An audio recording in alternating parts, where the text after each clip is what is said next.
আসসালামু আলাইকুম রহমতুল্লাহি ওবারাকাতু। আবারও আপনাদের মাঝে রাজহাঁসের ভিডিও নিয়ে চলে আসলাম। আমার রাজহাঁস দুইটা গোস্ত পড়ছে, একটাই আপনার 14টা করে ডিম ডিম পারছে, দুইটায় 28টা ডিম পারছে, দুইটারে 20টা ডিম দিয়ে বসাইছি 10টা করে।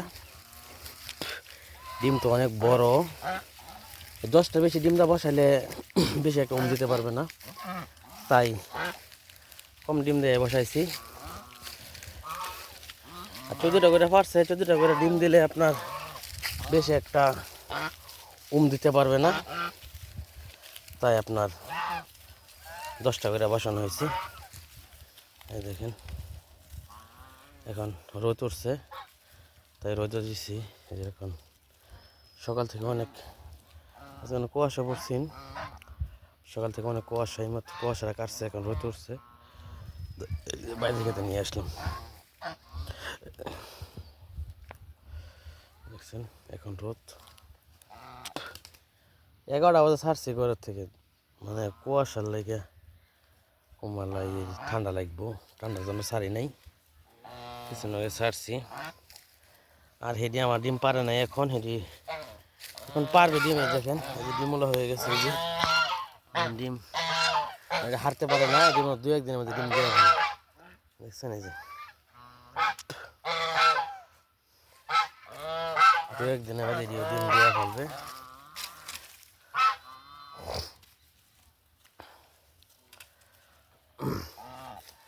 দেখেন রোদ, আমরা যেভাবে রোদ পাই তারা এভাবে রোদ পাইতেছে। আলহামদুলিল্লাহ আমার হাঁস বিক্রি আপনার সুস্থ আছে, কিন্তু অসুস্থ হয় নাই। অসুস্থ হয় কিন্তু ওষুধ খাওয়ালে ক্লিয়ার হয়ে যায়। আর রাজহাঁসটি অন্য হাঁসে মানে অন্য আপনার মুরগি যেরকম ব্রয়লার মুরগি, দেশি মুরগির অসুখ কম হয়, এরকম রাজহাঁসের অসুখ কম হয়। আর হাঁসের অসুখ বেশি, কিন্তু রাজহাঁসের আপনার অসুখটা বেশি একটা হয় না।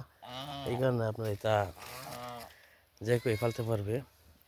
আসলে এই রাজহাঁসটা একটা শখের জিনিস, শখের বসে আমি পালি। তারপর দিই না আপনার আলহামদুলিল্লাহ যে কোনো জিনিস আমার পারলে ব্যবসা হবেই। আলহামদুলিল্লাহ আমারও ব্যবসা হয়। দেখেন এখন আপনার আমার যদি ইনশাল্লাহ আশা করি আপনার 2টায় 28টা ডিম পারছে, এটি পুরান হাঁস। আর নতুন হাঁসে একটা আপনার 7টা থেকে 8টা ডিম পারবে ইনশাল্লাহ। নেতাছি আপনার 8টা আসে আছে, 2-3টা আসা নেতাছে আল্লাহ রহমত। কমপক্ষে তো 50 থেকে 50টাই বাচ্চাই ধরি ইনশাল্লাহ, আশা করি পাই। আমি সকলে দোয়া করবেন আর আল্লাহ রহমতে আর কিছু ঝামেলা না হয়, ঠিক মতন তুলে ইনশাল্লাহ 50টার মতন বাচ্চা পাওয়ার আশা আছে। সকলে দোয়া করবেন, ভালো থাকবেন, সুস্থ থাকবেন। আল্লাহ হাফেজ।